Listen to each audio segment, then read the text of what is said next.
Hey everybody, Joe Konkoly in the shop, Facebook Live. Today we haven't visited the whole crew in a little while, so we'll do the shop tour, walk around today, and see what people have on their bench. And I get to go first because I'm the host. So we look at my bench, and what I have on my bench today is this wonderful 1952 D28, Martin D28. One of the things I love about it is the color of the finish. It's actually a natural finish D28, but it's obviously been in maybe a smoky bar or sitting in the window. It's got a lot of UV color in it. You know, it has darkened up tremendous amount. So it has this nice golden orangey dark vintage color to it, but it actually started out life just as a natural finish instrument. But I am doing a number of things to it. Doing a neck reset, which I've started, got the neck removed, and right now what I'm trying to do is get the bridge glued and fit the bridge to the top. So I've got my little footprint here all nice and cleaned off, and the bridge is pretty much ready to go, but there's a little bit of material that I have to scoop out from the middle. One of the things that I like to do when I'm fitting a bridge is once I got the bridge fit, I like to then remove just a little bit of material from the interior, leaving the edge the same of this, because when you glue two two pieces of wood together, if they're perfectly mated, the moisture in the glue will tend to make them cup just a little bit as that moisture is released and dries. So one way to ensure a really good fit is to take one of the pieces, or both surfaces if you can, and cup it the opposite way. Scoop some material out of the middle so the edge fits real good, and when when the moisture in the glue does its thing, it comes together really beautifully. So I have this little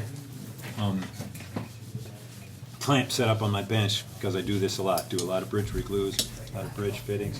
What it allows me to do here is I take my bridge gluing cauls that I have for gluing on the wings there, set the bridge upside down here on this spot on my bench. This little clamp comes down. It is adjustable. That foot is adjustable. It allows me to clamp that nice and tight. Actually, it could be a little tighter, so let me adjust this. And get a nice firm seating there. And I take my scraper, and I'm going to scoop some material out of the middle here to make that cup. I bend the scraper to get that edge doing the cutting, and I can control how big that edge is and where I'm doing it. You know, with this quick clamp situation, I can quickly flip it around to do the other side and continue on with this fitting situation. Taking up those nice curls of ebony. As you can see, it's all over the place here. I've been doing this for a little bit. I've done a couple here. But that gives me that nice cup surface. And I can continue doing this fitting because the more accurately I can do this fit as far as these two surfaces fitting together with no gaps, I think it ensures for a longer lasting, better glue joint. I got a little bit of work to do yet, but it's pretty close. So that's what I'm doing. Actually, there's one more thing we should look at. These are the pins that are in there, and I'm pretty sure they're all the original pins, but check out these two. Little mini, just bent pins. The plastic that these pins are made of the solvents that is made from tend to leach out over time, and there's a certain point where they leach out real quickly and the pin shrinks to nothing. I mean, yeah, let's look at these two. There's one that has not really had a problem, and that one is just, so it's just an interesting phenomenon how the plastic reacts over time. But those two have to be replaced, obviously, because they are not functioning anymore. But I like to keep them all in this little block that tells me what hole they came out of, the low E, the high E. So I have them in the same order because you want to fit each pin individually. So there's that. That's what I got on my bench. Let's Let's walk next door and talk to Steve Olson. Steve is working on a Santa Cruz guitar. Hi guys, everybody. Yeah, it's a triple O. It's a Santa Cruz guitar company doing the old meat and potatoes. Got to file and level and dress and polish and do whatever you can to the frets. And this guitar is going to go up for sale here shortly as a consigned instrument. This will be a consignment. Nice 12 fret triple O. Nice rosewood. Nice little teardrop pickguard. In good shape, really, but yeah, the frets were obviously got played. So. Yep, meat and potatoes for sure. I would say day. every day we all do. Everybody does minimum 2 fret files a day, I would say, and well over 50% of the guitars that come through the shop. Probably not the brand new guitars, but well over 50% of every customer guitar and used guitar and consignment guitar that comes through. It's the foundation of the playability of the guitar, the frets. How well they're seated, what kind of wear they have them in, what kind of height they have, and if they have a nice crown and a very smooth polished surface. It's where you start with playability. All right, man. Thank you, sir. And now, right next door to him, is Paul Schatzko. Hi, Hello. Paul. How's it going? Good, man. You have a Paul Reed. Paul has a Reed Paul Reed Smith Swamp Ash Special. It's got a nice maple fingerboard on this guitar. The guy wanted to have a couple of dings touched up along the edges. There's one right there, and there's another one up there somewhere. And then a new jack installed. So it has a no binding edge. Right. A lot of the Paul Reed Smiths have what appears to be a maple binding. Is that Where they wipe the stain away from the edge along there to make it look like binding, but it's not actually a real separate piece of binding. Yeah, so that's probably on the mahogany body, maple top cap. guitars. Yeah. This one's a swamp ash. Yeah. So a little different sort of wood they use, but same more of body a shape and Fenderish everything. thing. This is swamp ash. 3 body. pickups, got a coil split for the humbucker so you can get some single coil tones. Standard PRS tremolo. Nice playing guitar. Very versatile tone options on this thing. Very cool. Thank you. Thank you, Paul. All right, we'll go this way.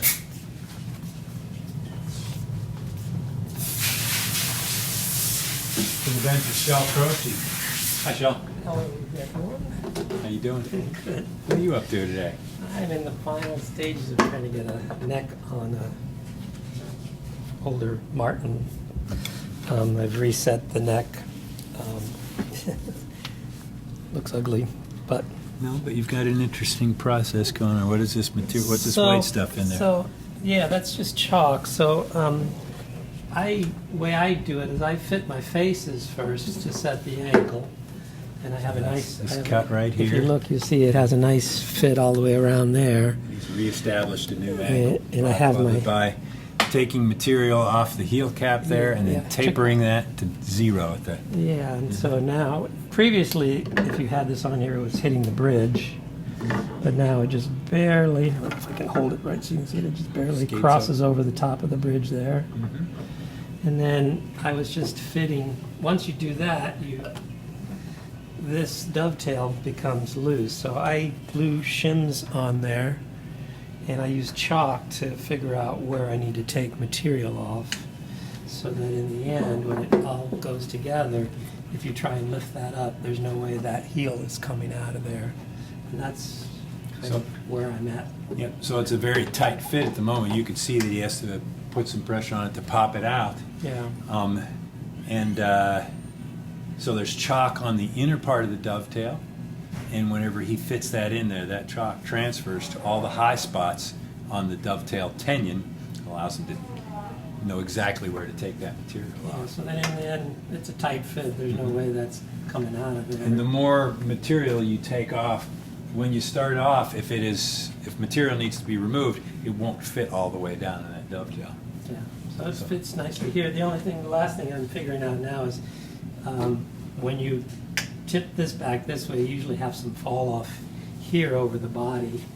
And I was just using I have various shims in different thicknesses, 50 thousandths, 40 thousandths, and 30 thousandths, just to see. I'm going to add a tapered wedge here, so that in the end the fingerboard will have a nice straight look all the way down. It won't fall off over the body. Yeah. So that's where I'm at now, just figuring out how thick it needs to be, my tapered shim. There you go. And then I can glue it on. Yeah. Once you glue the shim on, then it'll be time to glue the whole neck on. Yep. And that is many times sort of the end process. The guitar that I'm working on, I'm going to put the bridge on so I have a target for that neck angle. I already did the bridge plate repairs that I needed to, and the binding repairs, got body prep, bridge in, put the neck on, and it's fretwork and setup to wind it up from there. Yep. So that's All right. kind of where I'm at. Thanks, Shell. Yeah. Very cool. Moving right along. Then we're going to go see Mike Haynerhoff here. Mike is the man in front of the window. When you walk in the elevator repair shop, you look in the window. Like a fish in a bowl. Like a fish in a bowl. Please do not feed the repairman. We sometimes used to have that sign up there. So what do you got going, Mike? I'm working on the next set of this late 30s Gibson L7. This is a slightly different animal than a flat top for sure. It is. How the neck is put on. Lobster. Yes. 811, please. Matt or Scott. 811. I mean, on a flat top where you would question whether or not you would be putting a shim under the extension. In this situation, you are most definitely putting a shim under the extension because the extension is not flexible. The extension sits up well above the surface of the archtop guitar. There are some archtops that have it sitting right down, the fingerboard extension right down on the archtop. Many have this extension here from the neck, and so there's a joint there, and it just has a taper to it and a curve to fit the curve of the top. But as Mike said, it's not this quarter-inch thick piece of fingerboard material which has some flexibility. This is very stiff there, so there definitely has to be some. That's the end of the Gibson truss rod. A lot of times you'll see that occupies a big portion of the dovetail there. No. But This one was definitely very odd when I took the neck off because, back, in the late 30s, they were hand cutting these, right? This obviously, Sure. and this, you can see how off-centered this original mortise was, and they had a whole bunch of shims like stacked up in here, and they 5 were or 6. There was actually 3, but they Huh? were just like raw cut shit, like not even smooth, just like a bunch of pieces of wood just jammed. I can't believe this neck stayed on for 80 years or however long it did. So I've just recreated what they did with a single piece of mahogany then, and then I'm just treating that like as a, you can see they even had to take a whole bunch off. Even the tenon is off-centered in there, so Yes, this is it going to is. be a challenging. It is, so it's thing got to to keep read it there. centered. The mortise, I think, and the Tinian both on the Martins are cut with a router. You can, because of the smooth bottom, rounded bottom to the cavity. On the Gibson ones, I believe the mortise is cut by hand, where there are a number of saw kerfs that go in here, and the back is not on yet when this block is mortised. Right. So it goes all the way through it, and then the back puts the cap on it. And then you chisel, you make several saw cuts there. The 2 most important ones are the ones that establish the edges of that mortise, and then that material is chiseled out. And you can see that from the back edge of the cavity and the look of it. And a similar hand-cut sawn dovetail here too on the mortise. This will thankfully be reinforced, with the shim when we put it Yeah, back on. it's going to have it reinforced there. Yeah, so it's a different animal. On the flat top you have a minimally adjustable bridge. You can't adjust the bridge, but of course it's glued on. You have to take it off. On the archtop, you have a floating bridge that its position is established by string tension and it has an adjustable top. So you have It's a different goal that you're shooting for with an archtop guitar. Yes. Also to compensate differently. It's not like it's not going to pull up the way a flat top does. It actually will sink down a little bit. So the top's going to react differently. Yeah. Definitely. All right. Very cool. I'll hand that to you, sir. All right. Let's make our way over here to the John Joswiak's bench. Hey, John. Hey. So, just a little bit ago, got an interesting guitar in with some interesting provenance, huh? Yeah. But right now I'm looking for a weird tuner that was on a, what is a Rickenbacker lap steel, I guess? Yeah, Steve was So it's working pretty on it. weird. So I've Because seen, this got damaged in shipping. The shaft with the button on got completely busted off, and Steve tried to bend it, heating it up slowly and bending it, but it was just too brittle. I got this one, but it's the wrong side, and plus it's a metal button. It's the wrong This- side, yeah, but Oh. it has the same Yeah. has the same plate, huh? Yeah, and So I it's think a- I've got one somewhere. So it's a stamped plate with the pillow blocks here that hold the tuner and the Yeah. button are riveted on. You can see the bottom of the rivet It's there. probably from the, gosh, 30s or early 40s. 30s or early 40s, yeah. As opposed to a cast plate where the plate and the pillow box would be cast out of one piece. I'm guessing it's probably like a war thing because it's really lightweight and using as small Plate. amount of metal as possible, Yep, probably. yeah. And the plate is just stamped out as opposed to being cast. But very cool. And I mean, this tuner in particular just feels really nice and smooth and firm. Yeah, it's too bad it's the wrong side of the peg head. But this fellow came in today, and I think he either inherited this guitar or his mom was, or something like that. But it's a 53 D28, and apparently his relative or someone that his mom knew was friends with or related to some fella named Earl Peterson, who's apparently the Michigan singing cowboy. It's a nice, it's a great strap. Huh? Yeah, it's very cool. And I looked him up because I didn't know who he was, and I saw pictures and I saw this exact strap on this, and it was neat. this guitar too. Provenance. And he recorded on Sun Records, and apparently he didn't like Sam Phillips's recordings, so then he went to Columbia and recorded a bunch of songs on Columbia. And I saw the page up on the computer.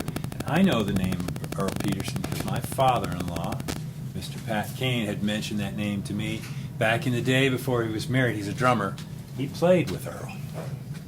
that's kind of cool. And he always told me that Earl was in the Rockabilly Hall of Fame. I don't know if Oh, that's really? the Michigan Rockabilly Hall of Fame, if there is such a thing. But Oh, that's the kinda fact that he cool. recorded on Sun Records, I think, is the connection. Yeah, there. So yeah. even though he might not have been more of a singing cowboy and not necessarily a rockabilly guy, if you're on Sun Records, it's all Yeah, part of that deal. So that, and I think he recorded like this one single on Sun Records in '54, and he said he's got some letters from I think it was his uncle, and he's got some correspondence between his mom and Earl. He said, I met this real nice young fella named Elvis down here. At Sun Records. That's pretty That's crazy. pretty wild, yeah. Yeah. Well, I so wonder that's if you kinda met any of the other Sun Records sure I roster, did. like Johnny Cash and I'm Jerry sure- Lee and Carl I did. Perkins. That would be kind of the big, and Roy Orbison too. Recorded yeah. a little bit down there too. Well, basically, this bridge is flying off of there, Yeah, for sure. and the bridge plate on the inside is a little warped. Yeah. So I might try to flatten it with the T.J. Thompson bridge plate, The belly the reducer. belly reducer. But I don't think it needs the neck reset, though. Interesting. The neck is like really straight, and Yeah. it looks like it's at a good angle. Yeah, if you can if this manipulate will- the top bulge a little bit. Yeah, better, yeah. it would go down a little bit. Well, and I think that neck angle would actually be good. Wow, that's really cool. And it's just dirty. I think it's been sitting in a closet since like 1973 or something, because apparently this fellow passed away in 71. So Really well preserved, and again, just interesting. It's always fun when we know a little bit about these old guitars, about who used them and how they were used. It just makes the whole experience it's a lot well more interesting. played. It's well played. Certainly looked like a working musician's guitar, huh? Yeah, it's pretty neat. It's in great condition though, considering it's Very rare that a guitar of this age would not need a neck reset after all that time. Yeah, the neck Very is cool. is quite straight. It's like dead straight, and I think the neck angle is going to be pretty good too. All right, man. Thanks, Johnny. Yep. We got one more stop here on our shop tour. Scott Stretch Rhinesmith. Hello. Hey, man. What are you working on? So I'm redoing a pickguard. It's a Gibson Howard Roberts. I believe it's from the 70s. And what you can do, like Joe was talking about, the plastic disintegrating on those pins. This is a similar thing where the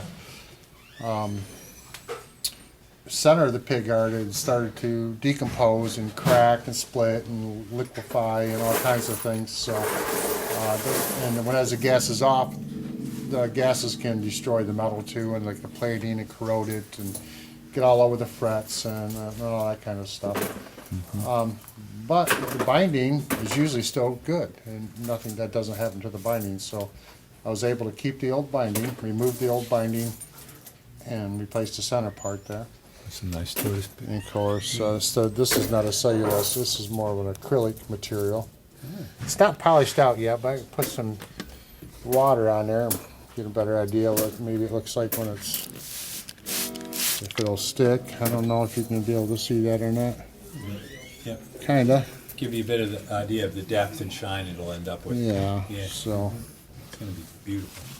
that's what I'm doing right now. Is I'm gonna have to still do a little bit of touch up on binding here after sanding it, so, get more of an antique finish in there, and then buff it out, make it look nice. So It'll be ready to go.